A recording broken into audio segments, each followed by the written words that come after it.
sofrendo aí com a amamentação? Tá doendo pra amamentar, esse bebê, você acha que às vezes esse bebê tá afogando no leite? O bebê não tá sugando direito, então esse leite tá demorando muito a descer? Ou então a mama tá grande, você não sabe como posicionar? Vem com a gente, nós vamos te ajudar a resolver esses problemas. Meu nome é Helena, sou pediatra, também sou professora e mãe. Eu sou Naíta, sou médica, mãe de 3 crianças, trabalho com urgência e emergência. Nós ensinamos gestantes e mães a cuidarem de seus bebês sem medo e sem culpa.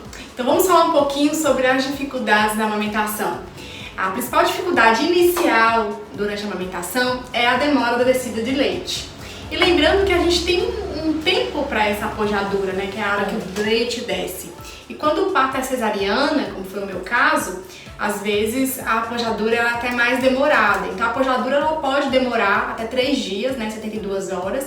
E em alguns casos, né, por exemplo a cesariana, que foi o meu caso, a descida do meu leite demorou cerca de 5 dias. E isso é normal, isso é esperado, né? A gente precisa ali do momento fisiológico, da regulação hormonal, pra gente ter a liberação dos hormônios e a descida do leite. Então a gente tem que ter um pouquinho de paciência aí. Isso, porque às vezes isso deixa a mamãe muito angustiada, porque a gente quer, né? Nasceu, eu quero amamentar, né? Como é que meu filho vai ser nutrido agora que ele não tem mais o cordão umbilical?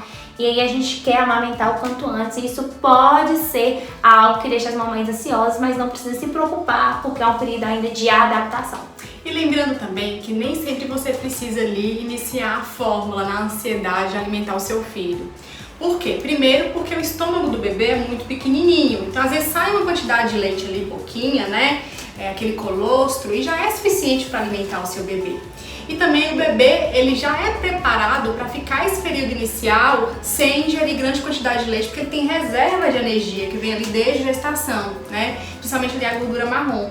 Então, você pode ficar tranquila que seu bebê não vai estar passando fome, né? Ele tem aquelas reservas ali. Em alguns casos específicos, raramente a gente precisa iniciar uma fórmula, é muito difícil a gente precisar iniciar uma fórmula na maternidade, porque a gente já tem mecanismos ali de proteção, que é a natureza, né? Isso que a Helena tá falando é muito importante, pessoal, para aqueles bebês que nasceram no tempo certo, que é aqueles bebês nascidos a termo, que a gente diz. Porque nos bebês prematurinhos a história pode ser um pouquinho diferente, tá vendo? Exatamente. E também mães que teve diabetes gestacional, por isso que eu falei, né? A grande maioria das vezes não precisa, mas a mãe que teve diabetes gestacional, o bebê tem mais risco de ter hipoglicemia. Então muitas vezes a gente precisa ali do pediatra para poder manejar melhor essa situação. E eu sempre oriento, nunca comece uma fórmula sem indicação médica. Na grande maioria das vezes não vai ter necessidade. Perfeito. Também tem aquele bebezinho que tem a dificuldade inicial para mamar. Eu vou falar que eu tive todas as dificuldades de amamentação. Já falei aqui da demora da descida do leite, eu vou falar também que a dificuldade de sugar. E eu passei pelas duas situações, né? Como pediatra, que vejo ali as questões das mães, os dias a dia, as dificuldades das mães, também como mãe. Meu filho não sugava, Ricardo não sugava de jeito. Helena, a amamentação não é intuitiva. Eu também pensei, eu Naíta, na segunda gestação, não consegui amamentar a primeira, porque na Marilis nasceu com uma malformação orofacial, nasceu com fenda palatina, que é um buraquinho, né, no céu da boca. Então eu achei que como médica e mãe eu ia dar um show de amamentação e foi bem difícil no início. Com o Heitor, a história se repetiu. Por isso, pessoal, busque ajuda se você está tendo dificuldade para amamentar. É que a gente está para trazer conteúdo para vocês e orientar para que vocês não passem o que a gente passou, né? Exatamente. O bebê e a mãe, eles ainda estão ali acostumando com a amamentação. A mãe está aprendendo a dar o peito, a amamentar. E o bebê também está aprendendo a sugar. Muitas vezes isso demora tempo. Ricardo não tinha uma sucção efetiva e eu tive uma questão também. Porque quando chegou na apojadura, né, que quando meu leite desceu, eu falei, nossa, que beleza, eu vou amamentar super. E ele não sugava, então ficava aquela mama extremamente engurgitada, aquela mama cheia, enorme, e ele não conseguia pegar. Uma coisa que me ajudou muito para essas mamas muito amplas foi o uso aqui do lencinho. Eu trouxe até aqui para mostrar para vocês. A gente faz parecido com aquela tipóia de quando a gente quebra o braço, só que a gente vai colocar, ao invés de colocar no braço, a gente vai colocar na mama. Eu já não tô nessa fase mais, então vocês vão ver que não vai encher tudo a tipóia, mas na época que eu amamentei, enchia. Vocês coloquem aqui e vocês vão dar um nó, vai passar o braço, aqui passa o peito, e vai dar um nó aqui na altura do pescoço. e vocês vão apoiar a mama aqui. Isso vai trazer a mama pra cima e vai ajudar na pega do bebê, né? Vocês que têm mamas muito amplas, quando a mama tá muito engurgitada ali, o bebê não tá conseguindo pegar direitinho. Isso. Você posicionar. O que acontece, pessoal? Quando a mama tá muito engurgitada, ela fica como se fosse empedrada, mais endurecida. Então o bebê vem com aquela boquinha daquele tamanho, quer mamar, escorrega. Quer mamar, escorrega. Então, nesses casos, é ideal. Você posiciona, né? Firma a mama ali, ela já consegue sugar melhor. Às vezes, com o posicionamento, igual a Helena falou, ele já consegue mamar. Mas se ele não conseguir ainda, você pode também fazer massagem do seio, ordenhar a mama, tira um pouquinho de leite, né? E aí esse leite, a gente vai estimular hormônios que vão fazer a ejeção, que vai ser a ocitocina, ele vai sair mais facilmente. Esse bebê sente o gosto, o cheiro desse leite, ele vai conseguir sugar, tem um estímulo de sucção ali mais adequado também. Outra dificuldade de pega que eu vejo muito no dia a dia do consultório, a gente deve avisar, isso tem que ser falado, tem que ser discutido, é quando há confusão de bicos. Então muitas vezes a mãe tá naquele processo ainda de apojadura, vai na ansiedade, compra uma mamadeira, enche de fórmula e coloca na boca do bebê. A sucção que é feita na mamadeira é uma sucção diferente daquela sucção que é feita no peito. A sucção da mamadeira não precisa de tanta força, a posição da boca é diferente, né? E aí quando o bebê vai pro peito, os mecanismos de sucção, tudo é totalmente diferente. Então ele acaba ficando confuso. O que eu tô sugando aqui? É mamadeira ou é peito? Isso, e ele não quer mais sugar o peito, porque ele precisa de ordenha. Tem toda uma estratégia, a gente tem a postura correta, a gente pode até gravar um outro vídeo se vocês quiserem, mas tem a postura correta, a pega correta para amamentar, né? Então ele faz uma ordenha no seio da mãe. Então pensa bem, já tá acostumado a mamar na mamadeira, bico grande, com facilidade, ele não vai querer esse trabalho difícil que vai ser inicialmente a amamentação. O processo de aprendizagem é muito importante que ele fique no seio e não na mamadeira. Gente, acontece demais em maternidade. A gente vê o bebezinho ali, a mãe acabou de ter neném, tá com o bebê e coloca o bico na boca do bebê. Já cansei de ver. Não façam isso exatamente por causa da confusão de bicos. Então, nesses primeiros dias, até você ter uma pega correta, você levar jeito, o bebê aprender a sugar, não use bico, não use mamadeira, porque isso vai atrapalhar a sua amamentação. Isso se você tiver a intenção de amamentar, né? É, isso mesmo.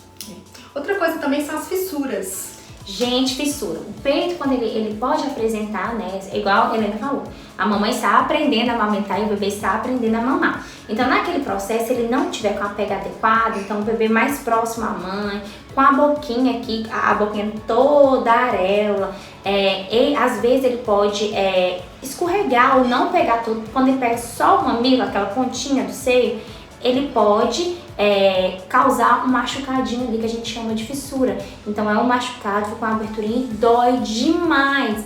E aí as mamães querem amamentar e precisam amamentar esse bebê, mas não sabem o que fazer.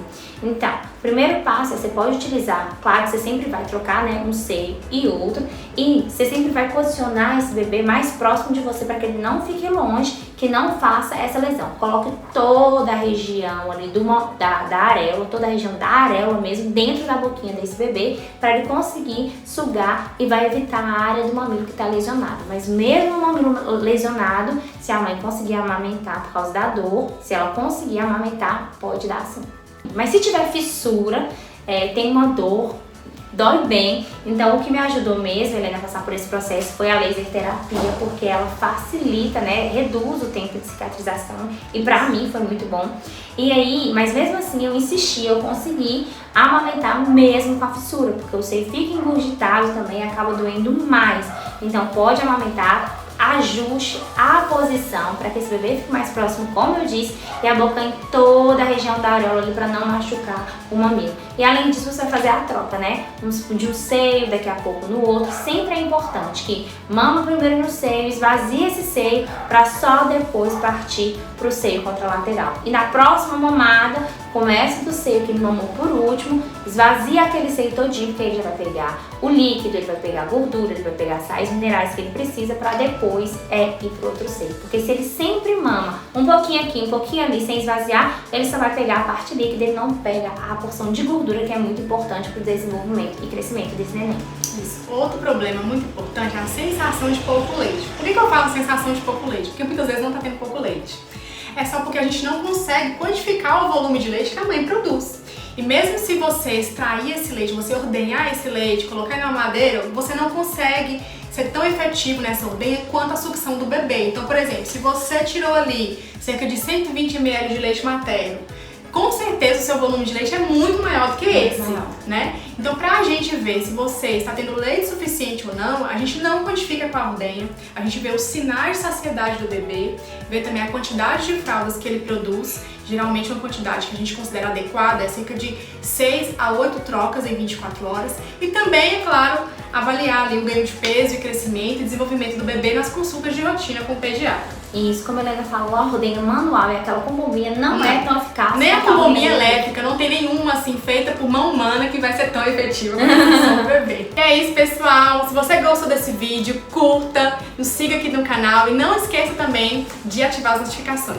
Já encaminhe esse vídeo para alguma mamãezinha que precisa aprender sobre a amamentação e deixa aqui nos comentários as suas dúvidas, porque a gente vai amar